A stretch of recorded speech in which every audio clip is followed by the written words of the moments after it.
Hello friends, welcome to Chandu Guntur vlogs. So ఈ రోజు హైదరాబాద్ దిల్సుఖ్ నగర్‌లోని మెగా 70 అనే థియేటర్‌ని అయితే మనం ఎక్స్‌ప్లోర్ చేయడానికి వచ్చామండి. సో అసలు ఈ థియేటర్‌ని చూసి అసలు ఈ థియేటర్‌లో ఉన్న ఫెసిలిటీస్ ఏంటి? ఏమేమి ఉన్నాయని చెప్పేసి మనమైతే ఎక్స్‌ప్లోర్ చేద్దాం. సో మనమైతే లోపలికెళ్ళిపోదాం పదండి. ఇదొచ్చేసరికి దిల్సుఖ్ నగర్ మెట్రో స్టేషన్ దగ్గరైతే ఉంటుందండి. సో చాలా పెద్ద థియేటర్ అన్నమాట. సో దీన్నైతే మైత్రి మూవీ మేకర్స్ వాళ్ళైతే మెయింటైన్ చేస్తున్నారని చెప్పేసి అంటున్నారు.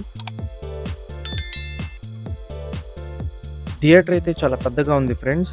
నాకైతే సింగిల్ స్క్రీన్స్ అంటే చాలా ఇష్టం అనమాట మల్టీప్లెక్స్ కంటే. ఎందుకంటే ఎంత మల్టీప్లెక్స్ ఎన్ని ఫెసిలిటీస్ ఉన్నా సో సింగిల్ స్క్రీన్‌లో మూవీ చూడటం అనే ఎక్స్‌పీరియన్స్ అయితే మాత్రం చాలా డిఫరెంట్ అనమాట. సో మీకు కూడా ఇలాంటి ఎక్స్‌పీరియన్స్ ఏమన్నా ఉంటే లేదా మీకు ఇష్టమైన థియేటర్ ఉంటే సో దాన్ని కామెంట్ అయితే చేయండి ఫ్రెండ్స్.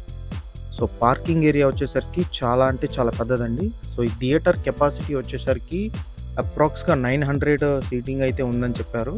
సో దీంట్లో వచ్చేసరికి 3 ప్రైజెస్ అయితే ఉన్నాయండి టికెట్ ప్రైజెస్. ఒకటొచ్చేసరికి 80, ఇంకోటి 50, ఇంకోటొచ్చేసరికి 110 రూపీస్ అనమాట బాల్కనీ. సో 3 రకాల ఎంట్రన్స్‌లయితే థియేటర్ లోపలికి వెళ్ళడానికి ఉన్నాయండి. సో కింద మనం లోపలికి రాగానే మనకి రైట్ సైడ్‌లో బాక్స్ ఆఫీస్ అయితే ఉంటుందనమాట. సో ఇక్కడ వీళ్ళ షో టైమింగ్స్ వచ్చేసరికి 11:30, 2:45, 6:30, 9:45. ఇక థియేటర్ లోపలికైతే ఎంటర్ అవుతున్నామండి. ఇదే అన్నమాట కామన్ లోపలికి వెళ్ళాలన్నా కూడా 50, 80, 110కి ఎంట్రన్స్ ఇటే. సో బాల్కనీకి మాత్రం ఇంకొక స్టేర్ పైకి వెళ్ళాల్సి అయితే ఉంటుందన్నమాట.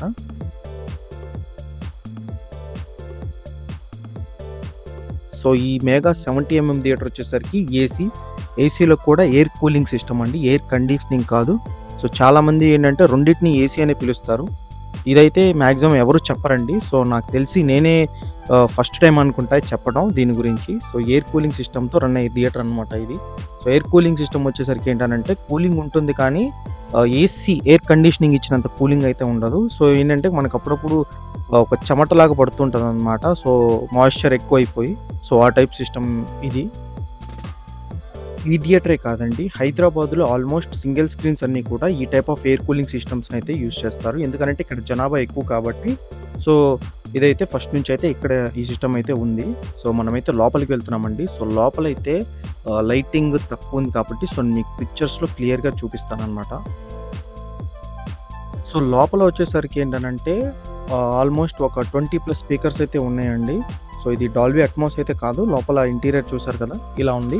సీటింగ్ అయితే ఇలా ఉందనమాట. సో ఫ్రంట్ లైన్ వచ్చేసరికి 50, తర్వాత 80. సో ఇప్పుడు మేము కూర్చున్నది వచ్చేసరికి 110. సో సీటింగ్ అయితే ఇలా ఉంది ఫ్రెండ్స్. సైడ్ నుంచి అయితే మాత్రం ఎయిర్ కూలింగ్ సిస్టమ్ యొక్క వెంట్స్ నుంచి అయితే కూలింగ్ అయితే వస్తుంది. సో అది ప్రొజెక్టర్ రూమ్ అనమాట. సో ఇది ఓవరాల్ లోపల వ్యూ అయితే ఇది. సో చాలా ఓల్డ్ మోడల్. ఐ థింక్ ఇదేంటంటే బడ్జెట్‌లో వచ్చేసరికి మూవీ చూడాలంటే బెస్ట్ ప్లేస్. కాకపోతే ఏంటంటే ఇది ఇంకొంచెం రెనోవేట్ చేస్తే ఇంకా బావుంటుంది. సో మేబీ రెనోవేట్ చేస్తారేమో చూడాలి వాళ్ళు. సో లోపల థియేటర్ యాంబియన్స్ అయితే ఇదనమాట ఫ్రెండ్స్. సో నాకైతే మరీ బావుందని చెప్పలేను. అలానే బాలేదని చెప్పలేను. ఓకే ఫైన్ యావరేజ్‌గా ఉంది.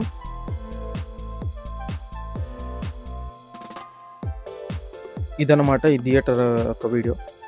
బడ్జెట్‌లో మూవీ చూడాలనుకుంటే మాత్రం ఈ థియేటర్ అయితే మంచి చాయిస్. కాకపోతే ఎక్స్‌పీరియన్స్ వైస్‌గా అయితే మాత్రం ఓవరాల్‌గా వచ్చేసరికి అంత నేనైతే సాటిస్ఫై అవ్వలేదు. బట్ మేబీ రీమోడల్ చేస్తే మాత్రం చాలా బావుంటుందండి. ఎందుకంటే ఇంత మంచి సెంటర్‌లో ఈ థియేటర్ అనేది మాత్రం చాలా పెద్దది.